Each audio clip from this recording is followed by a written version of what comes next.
Queridas hermanas, muy buenas tardes para todas. Reciban un cordial saludo desde la Pontificia Universidad Javeriana en la Facultad de Ciencias Políticas y Relaciones Internacionales. Nuevamente con ustedes, yo creo que ya me recuerdan, yo soy el padre Edwin Murillo Amariz, jesuita, y en este momento me encuentro al frente de la Facultad de Ciencias Políticas como decano. Y para mí es muy grato estar compartiendo nuevamente este espacio de formación que ustedes tienen dentro de su perspectiva como consagradas a Dios, sirviendo a este pueblo colombiano. Para esta vez vamos a compartir un tema que me sugirieron desde la misma perspectiva en el discernimiento que ustedes han venido haciendo para mantener esta dinámica de la formación permanente en sus vidas. El tema que han escogido y que yo quisiera compartir con ustedes en esta mañana es el de educación para la ciudadanía desde la formación integral. Aquí hay unos aspectos que es importante que consideremos. Yo las quiero invitar en esta ocasión para que fundamentalmente nos pongamos en esa perspectiva de ser mujeres consagradas desde una opción de entrega a la gente en la obra en la que cada una está a nivel individual y comunitario, y cómo desde allí somos gestores y gestoras de una sociedad que piensa, que proyecta y que se siente como algo político. No politiquero, por supuesto, sino como algo político, donde la convivencia y la coexistencia entre nosotros las personas sea posible y realmente sea efectivo. Para eso, yo quisiera empezar trayendo a colación precisamente la carta apostólica a todos los consagrados y a todas las consagradas que el Papa Francisco nos regaló para el año de la vida consagrada. Recordemos brevemente esas dimensiones porque yo quisiera que la reflexión de hoy no la dejáramos simplemente en un discurso o de teoría política o simplemente en una reflexión de un montón de datos y situaciones que estamos viviendo y que a veces sentimos que no se conecta con nuestra opción y con nuestra consagración. Los objetivos que el Papa Francisco nos plantea para ese año de la vida consagrada es, primero, mirar el pasado con gratitud. Mis queridas hermanas, Dios nos llamó desde una historia en la que se sigue haciendo historia. Nuestros fundadores y nuestras fundadoras respondieron a ese llamado en un momento determinado, y de ahí para acá nosotros actualizamos ese llamado y esa respuesta con una actitud de compromiso, pero fundamentalmente agradecidos y agradecidas con lo que hemos podido hacer, estamos haciendo y desde ahí proyectamos nuestro trabajo. Segundo, vivir el presente con pasión. Es importante que reconozcamos que aunque nosotros como consagrados y consagradas hemos vivido una historia de gratitud, de bendición, también hemos vivido una historia de confrontaciones, de contradicciones, inclusive una historia en la que hoy usamos el término, estamos en una crisis de vocaciones, cada vez nos entran menos jóvenes y nosotros cómo estamos y hacia dónde vamos. Pero allí está el apasionamiento, la fuerza y la dinámica que le podemos dar a nuestra consagración, porque Dios nos sigue llamando en un presente muy complejo, como lo vamos a ver ahora, con muchos elementos que no podemos desconocer. Y obviamente, desde allí, abrazar ese futuro con esperanza. Nuestra opción de vida sigue siendo muy válida. Nuestra respuesta sigue siendo muy válida. Nuestra respuesta sigue siendo profética. Y eso no se nos puede olvidar. Por eso, y en ese sentido, el Papa en la misma carta apostólica nos colocó unas expectativas. Unas expectativas que obviamente las colocó dentro del marco del año de la vida consagrada, pero que nosotros hoy, cuando queremos reflexionar sobre lo que sería una educación para la ciudadanía desde una perspectiva de formación integral, no podemos dejar de lado estas expectativas. Primero, donde hay religiosos hay alegría. Y ustedes saben que la insistencia del Papa Francisco es que vean en nosotros y en nosotras un rostro amable, acogedor, un rostro que sonríe, que mira, que con la mirada expresa todo un ser de respeto, de amor y de acogida a quien está al frente o a quienes están con nosotros. Y él hacía ahí una cita que me pareció muy interesante preparando esta reflexión del Papa Benedicto XVI, que la iglesia crece por atracción. Yo casi que les podría proponer que pensemos hoy. Nosotros educamos para la ciudadanía por la atracción misma que producimos en quienes están con nosotros, que responderle a Dios también implica un compromiso con la ciudad, con la sociedad, con la comunidad civil en la que estemos y como estemos. Y eso se hace por atracción, eso no se hace por grandes discursos, eso no se hace con grandes documentos, eso no se hace en escritorios. Eso se hace es que nos sientan, que nos reconozcan como hombres y mujeres consagrados, pero consagrados a un Dios que se hace comunidad cívica, que se hace sociedad, que se hace movimiento en lucha y en esfuerzo por construir esa, digamos, comunidad política. Y obviamente está la característica de nuestra vida consagrada, que es el ser profetas. Toda la vida nos han dicho que somos hombres y mujeres de contracultura, presentándole al mundo unas opciones distintas al consumismo, al pansexualismo, a todo el materialismo.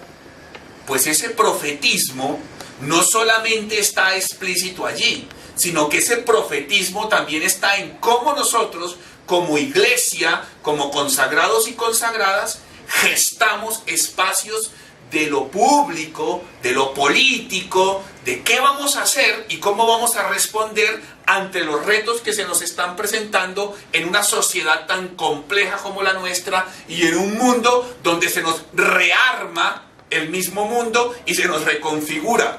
Ya lo vamos a ver. Por otro lado, el expertos en comunión. Dígame, ¿cómo no vamos a ser nosotros educadores y educadoras en ciudadanía si nosotros supuestamente estamos llamados a responderle a Dios en una dimensión de fraternidad? Y ahí es importante que lo tengamos en cuenta. El primer espacio de evangelización es el corazón de cada uno de nosotros y de cada una. Y es cuando yo evangelizo mi interioridad, mi corazón, me abro a mi comunidad. Ese grupo de hermanas con las que ustedes comparten y viven día a día a ese Dios, ese grupo de hermanas es la comunidad desde donde yo evangelizo, me evangelizo también y desde allí parto a un sitio apostólico. Cuando yo doy cursos en la CRC, sobre todo a juniores, novicios, novicias, postulantes, yo siempre les insisto que uno en la formación cree que con ir el fin de semana está salvando el mundo. Cuando va uno a los barrios, a las parroquias, y uno se siente que salva el mundo. Pero yo me pregunto, para yo llegar allá en esa actitud no debo pasar primero por mi corazón, por mi comunidad, y ahí sí soy coherente y voy y proyecto en un apostolado. Pero no, lo hacemos al revés. Entro y de una vez salto creyendo que es que yo puedo llegar al barrio a ser el gran salvador, el gran profeta, pero resulta que en mi comunidad soy antitestimonio. Es importante porque esto tiene que ver mucho con la manera como nosotros somos profetas también en nuestras vidas comunitarias, para que la gente vea en nosotros que es posible vivir fraternalmente y crear comunidades donde todos de verdad podamos convivir. Es importante eso. Otro, ir a las periferias existenciales. Ya lo vamos a ver cómo este mundo, la transformación de un mundo social y político en los últimos 30 años nos está trayendo una complejidad muy alta. Por eso hablamos de la complejidad, porque hay muchos elementos y hay muchas cuestiones. Y sobre todo las periferias, las famosas fronteras, los famosos límites, es donde fundamentalmente debemos ir a gestar esto. Y preguntarnos sobre lo que Dios y la humanidad de hoy pide. Y ese es el discernimiento permanente y es donde cabe perfectamente la reflexión que estamos haciendo en este día. ¿Cómo educo yo para la ciudadanía? Desde una formación integral, cuando Dios a mí me está clamando a través de realidades, ¿qué es la respuesta que espera de mí en un mundo que es bien diverso, bien plural y bien complejo? Y allí, entonces, dos frases que nos pueden ayudar para iniciar o para continuar y darle más fuerza a esto, ya saliéndonos desde la perspectiva de esa oferta que nos hace el Papa Francisco y miremoslo desde este mundo. Me han escuchado hablar desde el principio mucho de la transformación que ha habido del mundo social y político y de la complejidad. ¿Eso en qué consiste? Ya Max Weber, uno de los grandes teóricos de la economía política, había afirmado que gestionar el futuro y responsabilizarse de él era la gran tarea de la política. Miren muy bien, gestionar el futuro y responsabilizarme de él. Y desde allí mismo, Daniel Innerarity, otro teórico, nos va a decir que para eso hacen falta modos de pensar que se abran hacia el largo plazo, que lo hagan razonablemente más allá de proyecciones simples o escenarios inverosímiles. Miren, mis queridas hermanas, la ciudadanía es una actitud, pero también es un componente de nosotros los seres humanos al convivir. La ciudadanía no es algo que viene dado de por sí, pero sí lo adquirimos. Y para eso hablamos de largo plazo, de tiempo. Yo no me hago ciudadano simplemente porque nací. Claro, adquiero derechos. Soy ser humano, soy persona, pertenezco a una sociedad, pero la configuro a medida que pasan los años y me voy comprometiendo realmente con ese grupo humano en el que yo me voy haciendo persona. Ese grupo humano que me enseña a mí a coexistir y a convivir con los demás. Y por eso hablamos de hacerlo razonablemente, que mis actitudes, mis comportamientos, mis decisiones no pasen por encima del otro y no rompan la vida de la otra persona. Por lo tanto, eso hay que hacerlo más allá de proyecciones simples o escenarios inverosímiles. Es decir, yo no puedo estar pensando en el inmediatismo y yo no puedo estar pensando en que todo tiene que darse ya y como se dio ya, me pierdo y me desaparezco.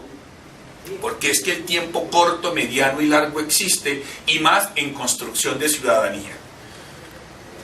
Entonces, ¿cuál es el sentido de esa misión que nosotros nos estamos planteando hoy y que ustedes van a reflexionar después de estos pequeños bocetos de ideas? Uno, estamos hablando de educación. Cuando hablamos de educación, y discúlpenme, ustedes saben más que yo de esto porque muchas de ustedes están en el sector educativo y estudiaron y se formaron en licenciaturas y manejan toda la dimensión pedagógica, pero sí les digo, cuando hablamos de educación para la ciudadanía desde una formación integral, hay un sentido. Primero, la educación. Y ahí recuerden ustedes que la educación tiene que ver con la paideia, con la pedagogía.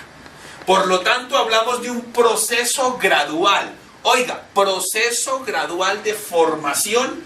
¿Para qué? ¿Para qué? Para ayudar a que las personas vivan en la polis. Estoy utilizando los términos originales griegos, pero fundamentalmente es gradualmente ayudamos a que nosotros, nuestras comunidades, nuestra gente con quienes compartimos, vayan apropiando ese sentido de convivir con otros. Esa es la polis. La polis no es otra cosa que yo aprendo a convivir con los otros independientemente que piensen distinto, actúen distinto o que hagan cosas que a mí no me van. Pero vamos construyendo unos mínimos y nos vamos poniendo de acuerdo que hay ciertas reglas, normas que no se pueden romper. De allí nace el principio básico de respeto a la vida, de respeto a la persona. Ahí están esos principios básicos que la historia de la humanidad ha venido configurando y defendiendo. Otro aspecto, la vida en comunidad implica un proceso de enseñanza y aprendizaje para romper el esquema de lo individual hacia lo colectivo. Miren, hermanas, si queremos ponerlo en términos espirituales y teológicos, Dios tiene una gran preocupación, que el ser humano no se pierda, que el ser humano no se le descarrile. Entonces, ¿qué hacemos allí? Dios actúa como en la historia del mismo ser humano. ¿Cómo actúa? Llevándonos a configurar la comunidad. Porque la única manera como el ser humano se puede salvar es salir de su ego. Y la única manera como sale de su ego es ponerlo a vivir en función de los otros, en función de los demás y con los demás. Esa es la importancia de esta dimensión. Por eso educar para la ciudadanía es hacer esa misma lógica de lo que Dios hace con nosotros en Jesús. Y nos pone a funcionar así. Revisemos todo el Antiguo Testamento.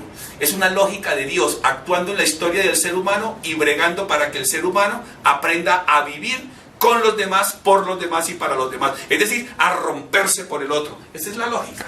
Y así salimos del ego. ¿Cómo salimos de lo individual? Abriéndonos a lo colectivo.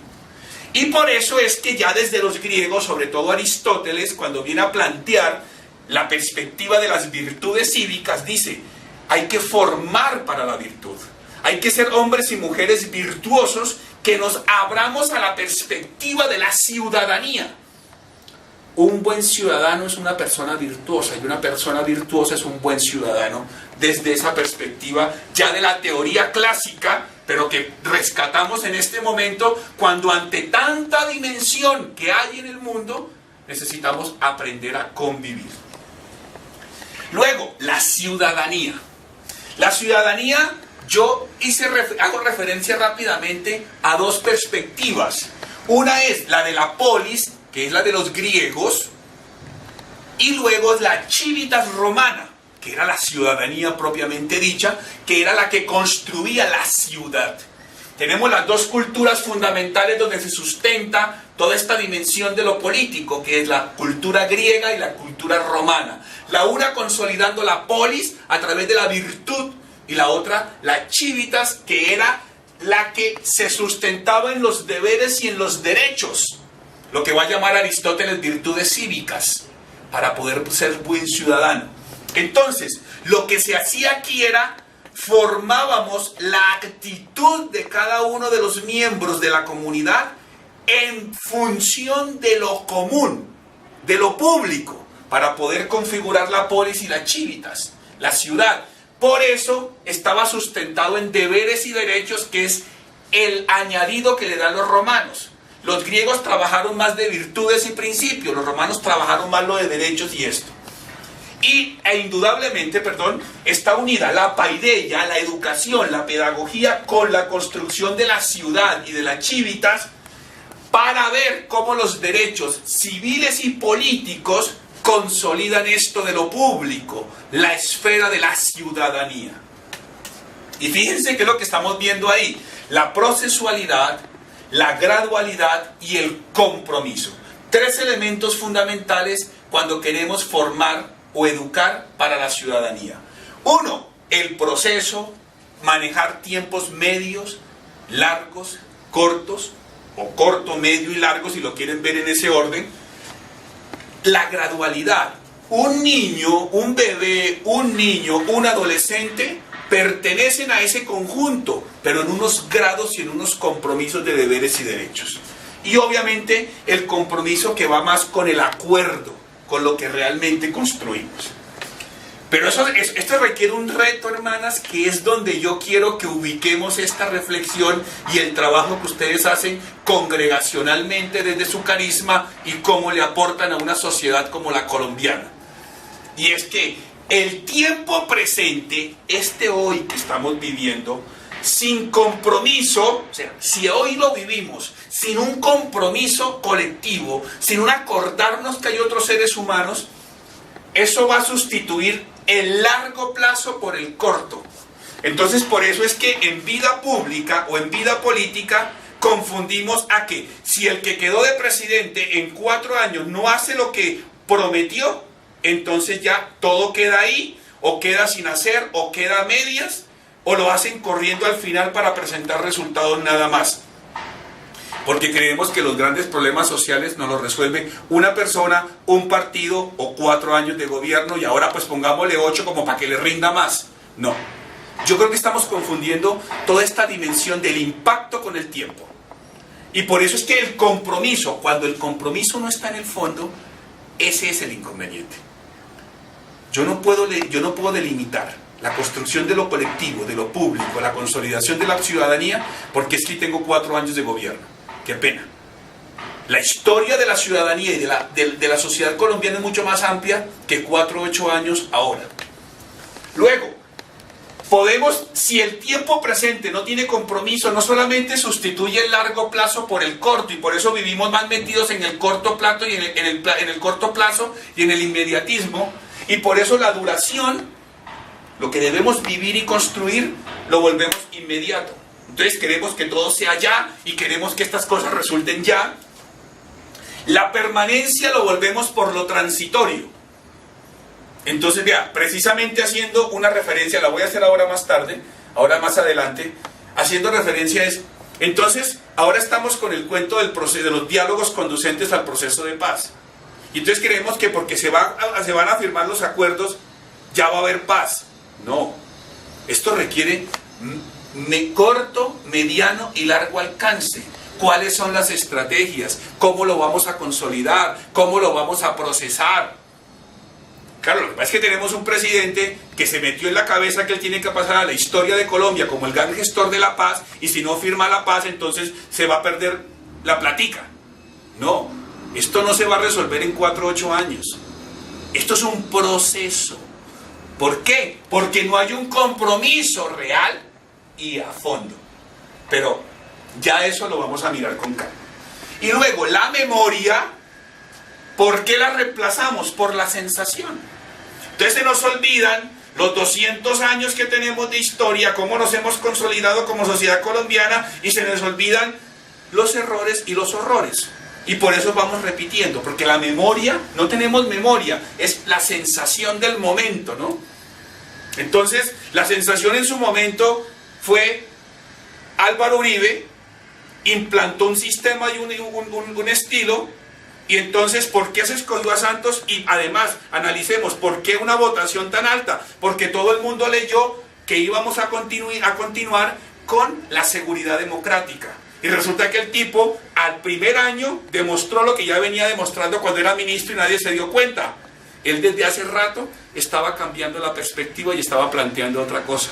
Cuando ya llegó donde podía, tenía la sartén por el mango, giró el discurso. De esta manera, mis queridas hermanas, entonces entramos al elemento, o al tercer elemento, que es la formación integral. Cuando hablamos de formación integral, ustedes ya también lo saben, simplemente estoy haciendo un brochazo para poder ya terminar la reflexión y dejarlas que ustedes allá en sus espacios comunitarios terminen de dialogar y hacerse preguntas y hacer el análisis, y hacemos lo siguiente. Formación integral tiene que ver mucho con algo que es crear nuevas formaciones políticas que reinventen la praxis política. Vean, si seguimos con el cuento, que Colombia es la democracia más antigua de América Latina, que es lo más ridículo que yo he podido escuchar. Porque ¿cuántos años vivimos en estado de sitio? ¿Y cuántas veces tenemos que estar militarizando el país? Pero nosotros somos la democracia más antigua de América Latina, simplemente porque cada 4 años vamos a depositar un papel en una urna para que queden los mismos con las mismas. A ver, somos un pueblo bastante inocente, casi rayando la ignorancia en constitución de lo político. Lo que hay que crear son nuevas formaciones políticas para que se reinvente la praxis política. Ya ese cuentico de las tradicionales luchas ideológicas del siglo XX, miren mis queridas hermanas, eso ya pasó de moda. Ese cuentico de que el capitalismo contra el socialismo y el socialismo rayando con el comunismo, vea, eso ya se desgastó. Uno de los elementos que favorece que la guerrilla, por lo menos las FARC, hayan accedido a sentarse a la mesa, aparte de los golpes duros que recibieron en los dos gobiernos anteriores a nivel militar, es que ya el discurso se desgastó. Ese discurso del pueblo unido jamás será vencido. Ese discurso, y con el puño izquierdo levantado, ese discurso yo creo que ya se desgastó. Pero se desgastó porque quedó en un ideologismo, no porque no tenga esencia y no tenga fundamento. Porque si vamos a hablar de un socialismo, pues perdónenme una cosa, la opción evangélica es socialismo, con todo respeto. Que nosotros le hayamos vuelto un sistema burocrático, piramidal, eso es otra cosa. Pero la opción de Jesucristo es puro social. Constitución de lo social. Dignificación de lo humano desde la configuración de compromisos de solidaridad, compasión y misericordia. Eso es social. Entonces, eso yo creo que la formación integral lo que quiere precisamente es crear nuevas formas para que lo práctico transforme. Otra dimensión, exploramos el humanismo y la espiritualidad como nuevos nutrientes del compromiso político. Eso es formación integral en una perspectiva de ciudadanía. Es decir, voy a explorar lo humano con esa perspectiva espiritual que hay en eso humano. ¿Para qué? Para que haya un nuevo compromiso político. No el compromiso de que los curas se van para el monte, las monjas se van para el monte, cogemos el fusil y nos empezamos a matar. Porque nos dimos cuenta que nos equivocamos.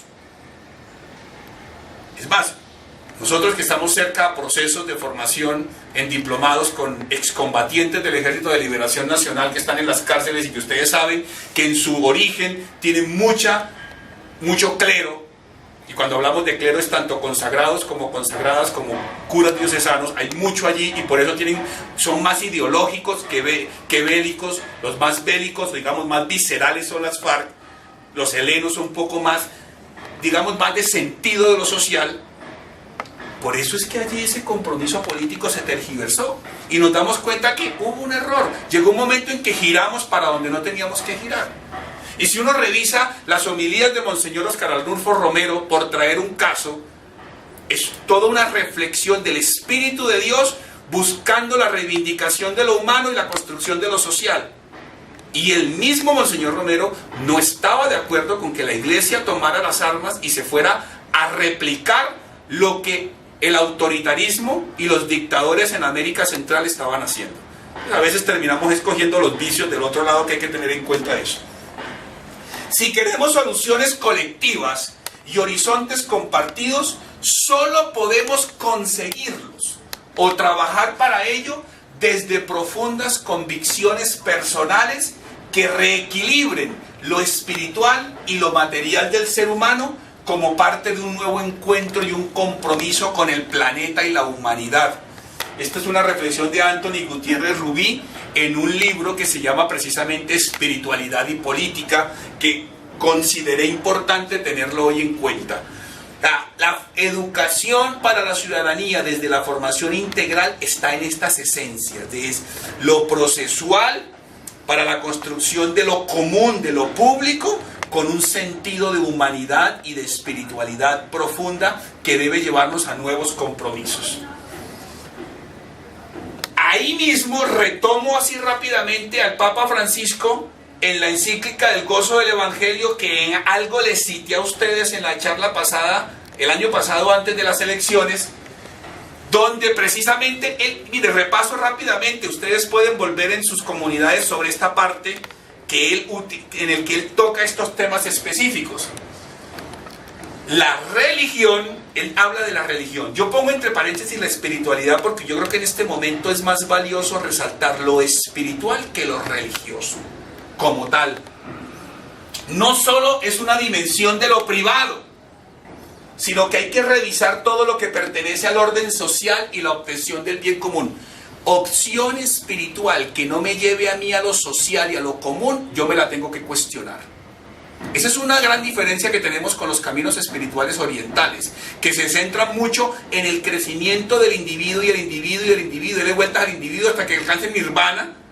Y resulta que nosotros tenemos una opción que nos planteó Jesucristo, y es que la acción de Dios me tiene que lanzar automáticamente a la construcción de lo social, de lo común, de lo público, de lo político. La fe debe ser auténtica, pero ¿qué es eso? Un profundo deseo de cambiar el mundo, de transmitir valores, de dejar algo mejor detrás de nuestro paso por el mundo. ¿Qué es lo mejor que ustedes como congregación quieren dejarle a Colombia por el paso por Colombia? Y allí, ¿qué es lo mejor que cada una de ustedes quiere dejarle a su congregación y al país por el paso por estos dos momentos? Es importante que lo pensemos. Y la lucha por la justicia, miren, eso no es un discurso mandado a recoger. Eso es un discurso, eso es una opción de Jesucristo, porque es la opción de Dios. Y si nosotros no lo estamos haciendo, nos debemos cuestionar. ¿Y eso qué implica? Trabajar la inclusión social, dice el Papa Francisco, ayudar a construir bien común. ¿Cómo estamos formando a los chicos y a las chicas en los colegios en la construcción de bien común? Y la paz social, bien común con paz social van ligadas, van relacionadas. Y ese diálogo social que tanta falta nos hace precisamente. Con esa perspectiva, y para ir ya cerrando, ¿qué nos deja el mundo hoy? Entonces me puse a buscar para tratar de orientar más las ideas y encontré un autor brasilero o brasileño, Boaventura dos Santos, que es interesante que en algún momento se trabaje también y lo miremos. Este hombre comienza a sacar unos elementos que es lo que nos deja el mundo de hoy. Mire, antes de toda esa parte, él coloca las generalidades. Primero, la injusticia social sigue, la desigualdad continúa y la inequidad ni se diga. Si no, entren a la página del DNP y miren las estadísticas. Ahí están todos los resultados. Hay una desigualdad tremenda, la inequidad impera, la injusticia social sigue creciendo. Por lo tanto, hay exclusión, hay discriminación y hay segregación. Seguimos en las mismas. A mí no me vienen con el cuento que es que como ahora es la prosperidad social, ¿sí? Eso no, a ver, yo creo que esto no es lemas de programas de gobierno, ni lemas en las pancartas de las calles, diciendo que las carreteras de la prosperidad, y esto no es de eso. Esto es de acciones concretas. La guerra resulta siendo el mejor método ahora de resolver conflictos. Ya el diálogo se nos olvidó. El decirle al otro que no estás de acuerdo se nos olvidó. Ahora toca ir al plomo, a la agresión y a la destrucción. ¿Qué retos y tareas se nos plantean? Hay que transformar el poder que implica transformar las sociedades. O sea, esa capacidad que tiene el ser humano cuando recibe autoridad, cuando se le da un cargo de responsabilidad, es un poder que debe ayudar a transformar, a cambiar, a dinamizar. Y por lo tanto, de esta manera la sociedad se transforma. Y por tanto, dice Boaventura dos Santos, tenemos que replantearnos el término reforma y revolución. Reforma, pensábamos que era cambie la Constitución en el 91, que esto va a cambiar, y resulta que empeoró. Si no, revisemos la última historia. Si tuviéramos tiempo, aquí nos sentábamos y terminábamos llorando. Y la revolución ya no es esa que yo les decía, del pueblo unido jamás será vencido, y la reivindicación de los derechos y los pobres. No, un momentico. Revolucionar también implica una transformación interna, tanto individual, grupal, comunitaria y social, que se va gestando desde los mismos retos que nos plantea el mundo. Y no creer que revolución es que esto es, entonces revolución es como esta mesa no nos sirve, cambiemos la otra. No, revolución también implica una transformación de la mesa que creemos que no nos sirve. ¿Qué más nos deja el mundo de hoy? Mire, hay nuevos agentes en la vida social y política. En Colombia es importante que nos preguntemos el resurgimiento de los movimientos sociales, el paro campesino, el alzamiento de los indígenas en el Cauca. Esos son movimientos sociales que se reconectaron. Eso no es comunismo ni socialismo. Esos son grupos que hemos discriminado, que hemos segregado, que hemos excluido. Son grupos reales. Es gente que está haciendo unas reclamaciones reales. Entonces yo no puedo sacar una afirmación de primera mano en un medio de comunicación diciendo simplemente que es que la guerrilla incursionó en el movimiento indígena, entonces es un movimiento de las FARC. Yo creo que somos muy primarios en las apreciaciones y a veces nos dejamos llevar simplemente por los medios de comunicación. Y es importante que en Educación para la Ciudadanía seamos críticos y analíticos, pero con fundamento. Hay un surgimiento de movimientos sociales. ¿O usted por qué cree simplemente que Correa llegó a ser presidente del Ecuador con una identidad indígena, étnica, y mire cómo está Ecuador hoy? Ecuador, sí, yo no sé si han ido ustedes, pero Ecuador ha tenido unos aumentos y unas consolidaciones, y no en vano el pueblo lo ratificó. Y no es un populista placero barato. O mire toda la identidad en Bolivia, Perú. ¿Qué es eso? ¿Qué nos planteamos ahí? ¿Qué está sucediendo ahí? Porque no podemos seguir con el discursito de los 2 años de Uribe, que se agarró a pelear con los vecinos, miró solo para Estados Unidos y nos dejó fregados porque estábamos agarrados con todo el mundo. Claro, después es que tenemos que hacer un giro en las relaciones de la política exterior, y entonces con el cambio de Uribe a Santos, ya Estados Unidos no es el centro, aunque sigamos en buenas relaciones con ellos, pero hay que volver a restablecer conexiones con la región, porque nosotros no somos un país aislado, estamos inmersos en una región que tiene movimientos sociales muy claros y muy fuertes. Las mujeres ya no son simplemente las mujeres de Mayo. Allá, pues sí, allá en la Plaza Argentina, qué bonito, pobrecitas, pues ellas con las fotos de los hijos y los maridos desaparecidos, y nosotros, pues sí, qué bonito, ¿no? Y qué fuerza. Y ahora que el Papa las felicita y que el Papa llama a la... No, eso de mujer es un movimiento fuerte también, eso que está diciendo. A ustedes las implica muchísimo. ¿Eso qué es? Los movimientos LGBTI, ni se diga. Vea, tanto que le prendemos velas a Estados Unidos y ya todos los candidatos a la presidencia de Estados Unidos tienen que meter el tema LGBTI. Porque son votos, porque son dinero, porque son reclamaciones, porque son derechos. Y yo creo que ahí tenemos que ser nosotros también objetivos. Vea, la sociedad nos está pidiendo cosas. ¿Nosotros qué? ¿Cuál es la respuesta que damos a nivel de una formación en ciudadanía? Cuando nuestros estudiantes y nuestras estudiantes lo que van a encontrar son indígenas, campesinos, mujeres líderes, mujeres que se empoderan, comunidad LGBTI, en su mundo laboral, familiar, social, en todo lo van a encontrar. Entonces, ¿cómo construimos ciudadanía allí? Ya no es una cuestión de lectura moral. No es que la mujer tiene que aguantar y agacharse la cabeza. ¿Quién dijo eso? No es que los campesinos y los indígenas, pues allá ellos que sigan allá cultivando la tierra y los animalitos y ya. ¿Quién dijo eso? No es que los LGBTI, eso de origen antinatural, eso es pecado mortal. A ver, la misma Iglesia nos ha ayudado a abrir la perspectiva de una lectura más comprensiva. No de alcahuetear, comprensiva, que es distinto. Ahí están, esos son los nuevos actores, mis queridas hermanas. Son las nuevas luchas sociales y políticas. Que nosotros aquí en Colombia estamos creyendo que el problema es que como los gays están pidiendo que los dejen casar, entonces qué cosa tan grave, ¿no? Qué cosa tan grave, porque es que el núcleo central de la familia está basada en varón y hembra, porque es que se tienen que procrear. A ver, yo no estoy diciendo que tenemos que estar de acuerdo con una figura, pero los estamos ayudando a que se creen alternativas. Miren, frente a este tema yo simplemente les digo un detalle. Las luchas empezaron por una injusticia ante los derechos.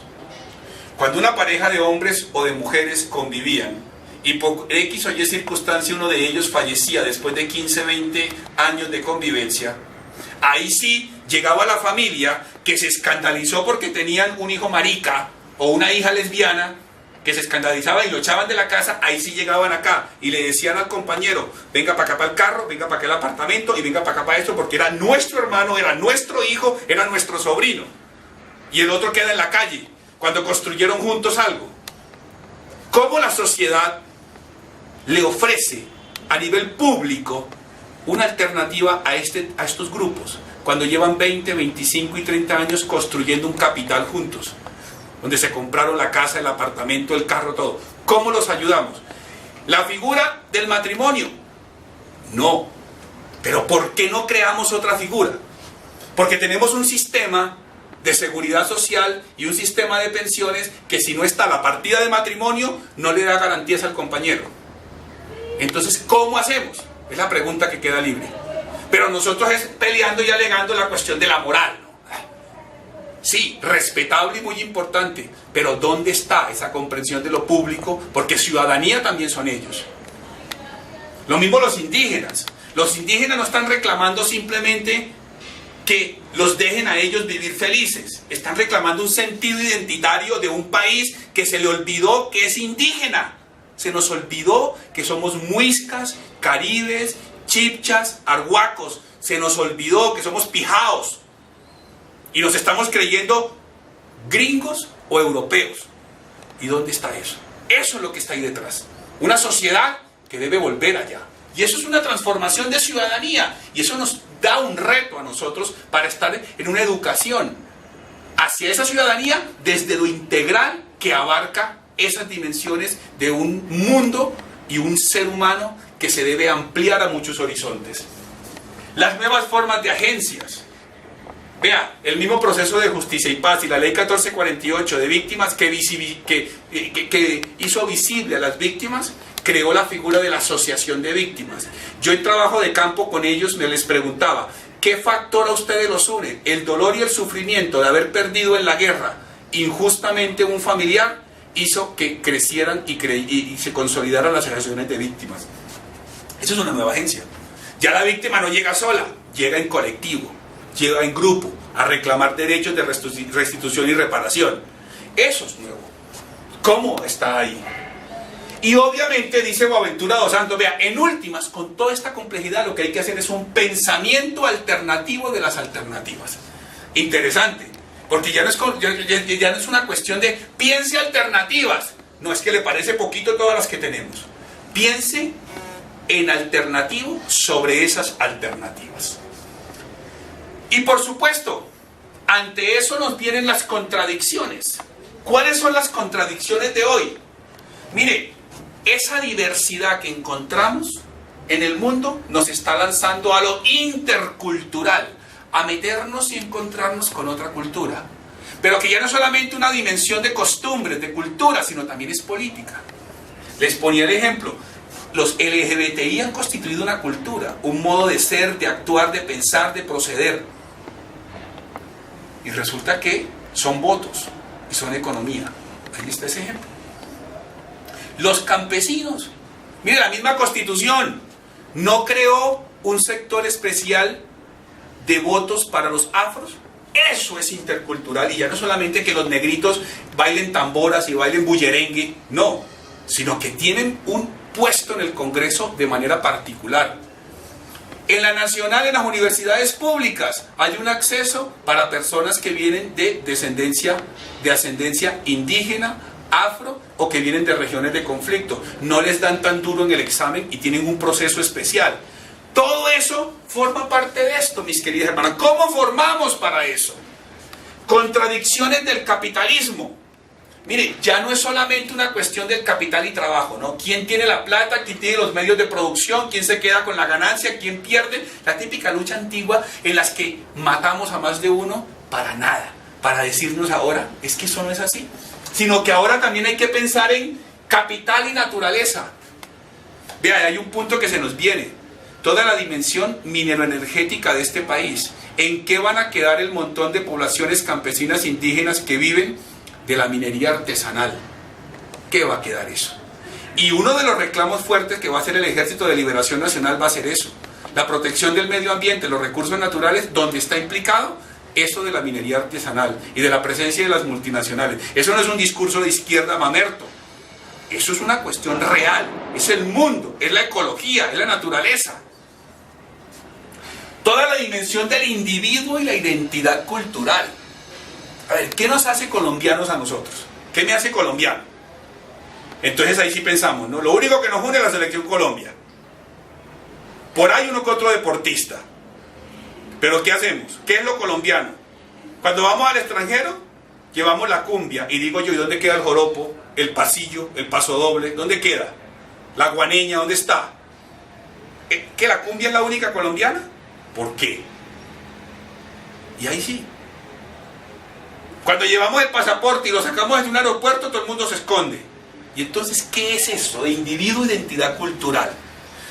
Las que han ido al extranjero saben que hay países donde la identidad sí se siente y se la defiende. Pero aquí, ¿qué? ¿Qué es eso? Y la relación colonizador-colonizado. Eso creemos que es allá del siglo XIX. No, eso sigue siendo hoy. Somos una cultura donde todavía nos damos el lujo de tener empleada del servicio como si estuviéramos en el feudalismo.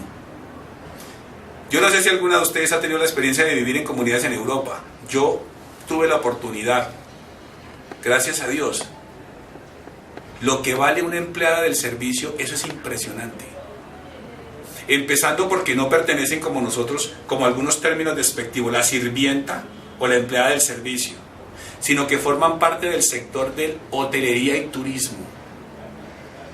En la Comunidad de Madrid, donde yo vivía mientras hice el doctorado, la señora que cocinaba ganaba 1.300 euros. Y ahí, pensemos nada más estas cosas, mis queridas hermanas. Es que esto de educar para la ciudadanía, desde una formación integral, eso tiene muchos pies, tiene muchas patas, una mesa esa de multipatas. Es impresionante. Y bueno, el poder que lo estamos utilizando para oprimir cantidad de grupos humanos. Y hay diferentes clases de poderes. Está el poder de explotación, que es toda la dimensión relación, patrón, obrero, trabajador, ahí. Y ustedes saben que aquí hay muchos sectores donde a la gente no se le paga la seguridad social. Usted va a muchas poblaciones en Colombia bien alejadas, donde la guerrilla y las paramilitares hicieron y deshicieron, donde la gente no le pagan la seguridad social. La gente no sabe qué es eso de cotizar. Y así estamos, es esta explotación. El patriarcado, hombres-mujeres, todos los líos que hemos tenido de cuántos hombres dándole y matando mujeres y maltratándolas y estas cosas, ¿qué hacemos? El fetichismo frente a la mercancía, frente a la diferencia identitaria, ahí es donde se crea todo lo del sexismo, el racismo, las limpiezas étnicas. Miren, yo no sé si ustedes han caído en cuenta leyendo prensa, el montón de partidos políticos de extrema derecha rayando en el fascismo que están ganando elecciones en el norte de Europa. Eso va a traernos este problema de la diferenciación identitaria y de exclusión y de persecución. Miren cómo amanecimos hoy allá en Medio Oriente, todo el poco de muertos que cayeron 2 colombianos. Y toda esa situación, ¿qué nos está diciendo? Y finalmente, mis queridas hermanas, Colombia hoy, ¿qué? Ya vamos a hablar en otro tema del proceso de paz y de las implicaciones y esto. No quiero meterme ahí, porque si me jalan la lengua la cosa se pone peligrosa y aquí nos quedamos. Pero yo sí creo que debemos pensar cosas. ¿Cómo? Los diálogos alrededor del proceso de paz. Miren, son diálogos. Todavía no se han llegado a los acuerdos. Han concretado unos primeros borradores. Eso tiene que pasar a consulta del pueblo. Yo no sé si ustedes se dieron cuenta lo que publicaron el año pasado, que está colgado en internet, que son supuestamente los primeros borradores de los primeros acuerdos. Mis queridas hermanas, no bajan de 90 y 100 páginas. ¿Quién se va a leer todo eso en Colombia para que vaya a una urna a poner sí o sí no? A ver, inocente no podemos ser. Y ahí, otra cosa, las FARC dan una pauta distinta al ELN. Todo el mundo cree que son la misma guerrilla. No, señoras, son distintas. distintos espíritus, distintas líneas. Que hayan optado por las armas para reclamar derechos y dizque reivindicar al pueblo, eso es otra cosa. Aquí tenemos otro problemita, la BACRIM. La transformación de los paramilitares que no se desmovilizaron y algunos que les gusta lo ilegal y lo ilegítimo y se fueron a este grupo de grupos que como los catalogamos como delincuencia, entonces nadie les presta atención y mira el montón de muertos que están ocasionando. Narcotráfico, tráfico de armas, dólares. ¿Qué? Eso nos va a llevar a una mirada hacia lo que llamamos el posacuerdo. Yo no estoy de acuerdo con el término posconflicto. El posconflicto es un proceso más largo.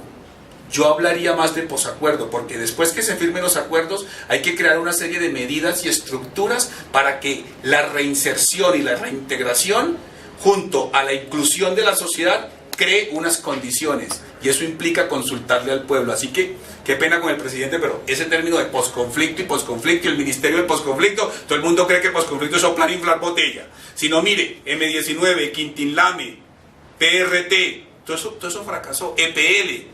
Los mataron, regresaron. ¿Qué? ¿En dónde quedó eso? Es importante que eso no lo planteemos. ¿Eso resuelve el problema? ¿Ya? Pensemos.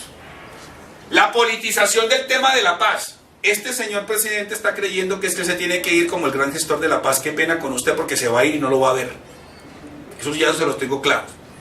65 años de guerra basada en injusticia social, en inequidad, en segregación, no se va a resolver con la firma de un acuerdo, si no miren la historia de Colombia.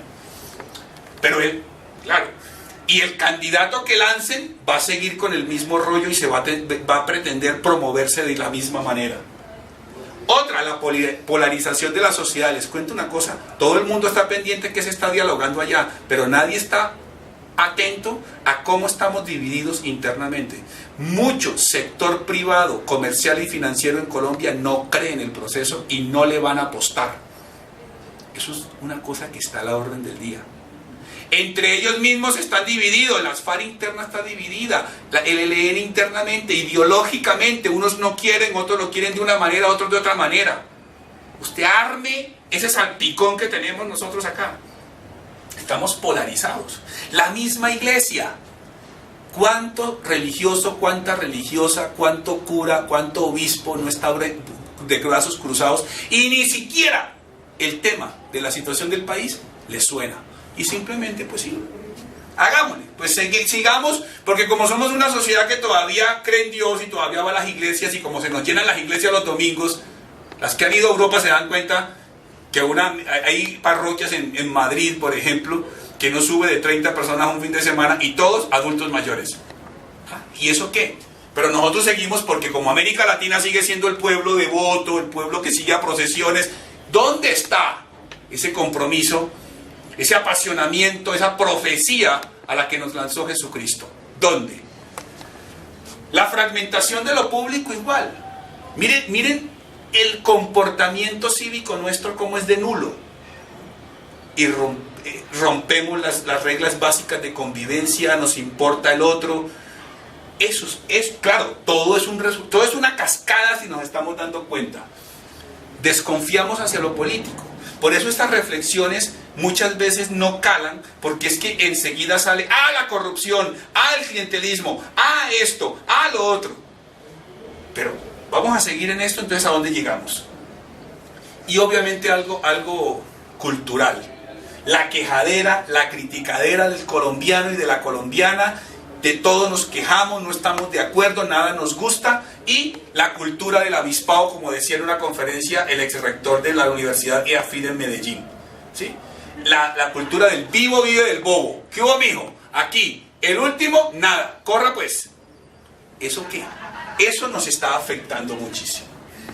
Por lo tanto, esta formación integral debe estar fundada desde crear un ser humano con sentido de lo trascendental, que entienda que el otro es persona, que en el otro hay una dignidad, que en el otro hay respeto.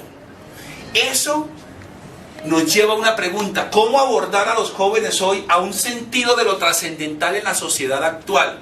Cuando son los jóvenes que pelean con la figura de Dios, que pelean con la institución religiosa, jóvenes que están desacomodados y están en desacuerdo y critican todo. Aquí los tengo yo tengo 1300 en esta facultad, y aquí están, formándose como politólogas y politólogos e internacionalistas. ¿Pero qué? No los mueve lo trascendental. ¿Por qué? Porque resulta que hay que empezar a trabajar la experiencia de Dios más que la religión. Y la experiencia de Dios es esa capacidad de sentir que cuando doy algo por los demás, cuando me reviento por los demás, tiene sentido vivir. Y no solamente anquilosarlos en una estructura, que ojalá algún día tuviéramos tiempo para hablar cómo, desde la misma experiencia del pueblo de Israel, la experiencia de Dios quedó clara y la volvieron institución, o sea, religión, fue después del destierro en Babilonia. Hay un montón de años y siglos ahí detrás, creando algo y que se apagó algo. Pero obviamente, mis queridas hermanas, para esto se necesita estar en actitud permanente de discernimiento. Lo que nos decía el Papa Francisco: ¿qué nos dice Dios y qué nos dice Dios en la realidad? ¿Y qué nos dice la realidad desde ese Dios que nos está hablando en ella misma? Importantísimo estar en esa actitud, y no podemos quedarnos anquilosados y anquilosadas creyendo que como yo oro, como voy a misa todos los días, como rezo el breviario y como vivo en comunidad, pare de contar. No, aquí se necesita una actitud personal que se la transmitamos a la gente con la que compartimos, y ahí Dios nos permite y nos da herramientas de discernimiento. Punto clave que no podemos perder de vista: tanta realidad y tanto sufrimiento, en medio de todo ha creado algo, y hay una gran sensibilidad social. Mire, ustedes, ante un horror, con la gente cómo se moviliza, la gente cómo expresa, la gente, eso es sensibilidad social. ¿Por qué no hemos aprovechado esa parte? ¿Qué nos pasa? Los muchachos son críticos, reacios. ¿Por qué no aprovechamos la sensibilidad social? Una estrategia que yo utilicé, y les comento así, simplemente por colocar un ejemplo: yo tengo un semillero de investigación con casi 30 muchachos, chicos y chicas de las dos carreras, que me los llevo 4 veces al año a la zona norte de Cartagena a trabajar con afrodescendientes allá metidos en el monte, dándole. ¿Qué trabajamos? Ninguna dimensión religiosa propiamente dicho, pero sí trascendental.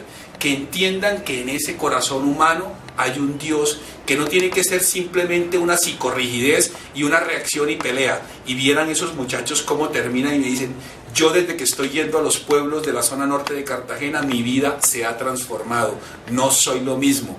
Y esos muchachos más o menos acomodados. Hay que aprovechar esa sensibilidad social. Y obviamente eso nos va a ayudar a trabajar desde el ponerse en los zapatos del otro. Todas las dimensiones de la solidaridad, la compasión, la cooperación. Eso con estos muchachos hay que trabajarlo. Es en el sitio, en terreno. La teoría no, allá. Llevarlos a la confrontación real. Por lo tanto, hermanas, simplemente las dejo yo para que reflexionen, para que conversen, para que dialoguen, para que analicen y critiquen también las posiciones y las posturas, con estas frases que creo que nos pueden ayudar. 1. El gran uso que puede hacer de la vida consiste en emplearla en algo que dure más allá que la vida misma. ¿En qué? Ahí debemos, eso es una formación integral conducida a la ciudadanía. Eso es, ¿qué le aportas y cómo le aportas?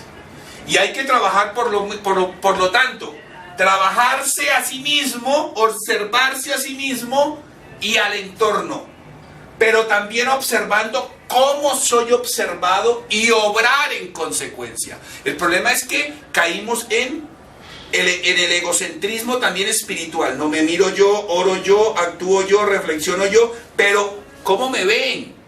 Y como me ven, yo actúo en consecuencia, y si me ven como no es correcto, puedo corregirme, aceptar y actuar en consecuencia desde lo común, desde lo social.